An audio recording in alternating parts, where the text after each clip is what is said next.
Mesdames, Mesdemoiselles et Messieurs, bonsoir à toutes et à tous ou bonjour.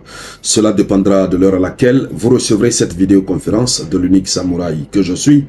Soyez encore une fois les bienvenus. Vous êtes sur votre tribune adorée, la tribune d'éveil des consciences. Chères dames, chers messieurs, l'heure est grave. Le chef de la diplomatie de l'Union européenne est sorti de sa réserve traditionnelle. Joseph Borrell, puisque c'est de lui qu'il s'agit, il est très remonté. Ce qu'il planifie, ce qu'il veut, risque de compromettre dangereusement la stabilité au sein de l'espace de l'Union européenne. Oui, c'est de cela qu'il s'agit. Joseph Borrell, président de la Commission de l'Union européenne, a des envies d'escalade. C'est pourquoi déjà, il faut dire qu'il vient d'ouvrir la boîte de Pandore. Ou du moins, il a envie d'ouvrir la boîte de Pandore. Joseph Borrell veut la suppression des restrictions sur l'autorisation donnée à l'Ukraine en vue que l'Ukraine touche en profondeur avec les armes occidentales le territoire russe. Il veut qu'on autorise désormais l'Ukraine. Oui, c'est ce que Joseph Borrell veut. Et pourquoi il le veut? Nous allons voir son argument tout à l'heure quand nous irons dans les profondeurs. Et Joseph Borrell se contredit lui-même dans sa déclaration. On voit une sorte de peur. Ou alors, je ne sais même pas ce qu'il faut dire. Mais l'essentiel, c'est qu'il veut entrer dans la chose. Mesdames, Mesdemoiselles et Messieurs, vous êtes sur la tribune d'éveil des consciences. Mon nom c'est Robert Théa à l'état civil, chercheur en faculté de droit dans la plus grande université de la République de Guinée. Je suis spécialiste des questions de démocratie et de bonne gouvernance. Cette présentation, elle est bonne pour toutes les nouvelles personnes qui viennent de nous rejoindre dans cette lutte d'éveil des consciences. Allons-y donc dans les profondeurs. Joseph Borrell, ce monsieur vient de dire quoi? Qu'est-ce qu'il dit? Il dit ceci. Personne ne veut être en guerre contre la Russie. Mais les frappes européennes contre la Fédération de Russie doivent être autorisées. Voici le premier pan de sa déclaration. Qu'est-ce que nous pouvons retenir à ce niveau?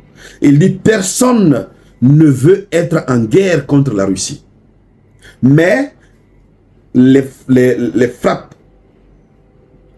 européennes, il le dit clairement, les frappes européennes contre la Fédération de Russie doivent être autorisées. Donc il faut autoriser l'Ukraine à utiliser leurs armes, à toucher la Russie en profondeur, comme ça s'est passé tout à l'heure avec la ville frontalière de Belgorod en Russie. Nous avons fait une vidéoconférence là-dessus. Ils ont fait des dégâts là-bas ce 30 août. Pour tous ceux qui n'ont pas encore vu cette vidéoconférence, elle est disponible sur la page. Vous pouvez descendre, vous allez voir la date hier. C'est une vidéo du 30 août 2024. Alors, lorsqu'il dit personne ne veut la guerre, mais il faut qu'on autorise. Amen. Or, autoriser, c'est de déclencher la guerre à la Russie. Et la Russie a promis des représailles. Allons-y encore un peu plus en profondeur. Plus loin, il dit ceci. Il dit autoriser Kiev, donc autoriser l'Ukraine, à utiliser les armes de l'Union européenne pour toucher le territoire russe ne signifie pas entrer en guerre avec Moscou. Voici là où il se contredit.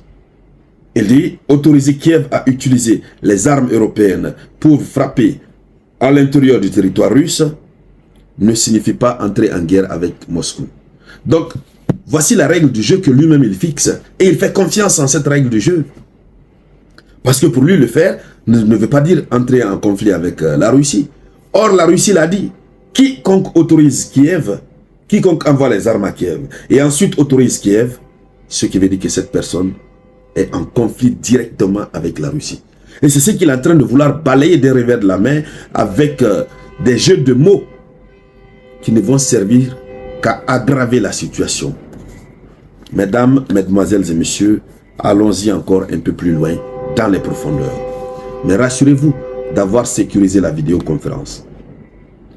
Comment on sécurise la vidéoconférence? Mettez un j'aime, vous laissez un commentaire. Si vous n'avez pas un commentaire spécifique, vous mettez salut le samouraï.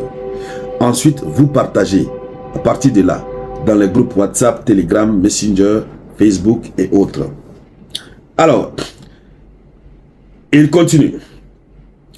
Il dit l'Union européenne souhaite disposer d'un centre de coordination en Ukraine. L'Union européenne souhaite disposer d'un centre de coordination en Ukraine. Oui. Pour fournir une assistance militaire. L'envoi d'instructeurs militaires n'est pas encore discuté. Donc il veut qu'un centre de coordination des actions de l'Union européenne soit installé en Ukraine. Ce qui veut dire, ils vont autoriser, mais aussi ils seront en Ukraine en train de coordonner les actions. Mais quelqu'un qui parle comme ça, et puis après il revient dire autoriser, ne signifie pas entrer en conflit avec Moscou. Mais est-ce qu'il s'entend parler? Est-ce qu'il s'écoute, Monsieur Joseph Borrell? Point d'interrogation. Alors, il continue. Donc, ils vont envoyer des instructeurs militaires en Ukraine. Et déjà, Vladimir Poutine a dit, quiconque on verra en Ukraine, que ce soit instructeurs étrangers, mercenaires ou autres, nous allons les considérer comme étant des cibles légitimes.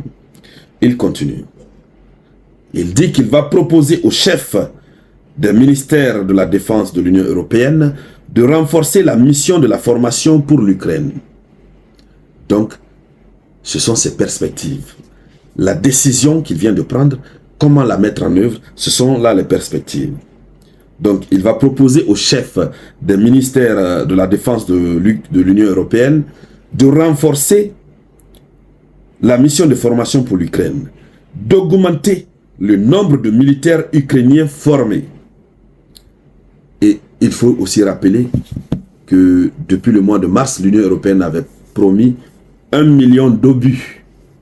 1 million d'obus, donc de munitions que l'Union européenne avait promis à l'Ukraine. Ils n'ont pas envoyé. À la fin de ce mois-là, fin de ce mois d'août, ils n'ont envoyé que 700, ils ont envoyé 700 000 obus de 155 mm. Vous savez que 155 mm, c'est la dimension normale des obus de l'OTAN. Donc, voici évidemment la décision qui est prise. On va voir la réaction de la Russie, on va voir ce qui va en découler. Et donc, mesdames, mesdemoiselles et messieurs, voici ce qu'il faut dire à ce sujet. Je vous reviens donc tout à l'heure avec de nouvelles actualités. C'était la voix de votre unique samouraï.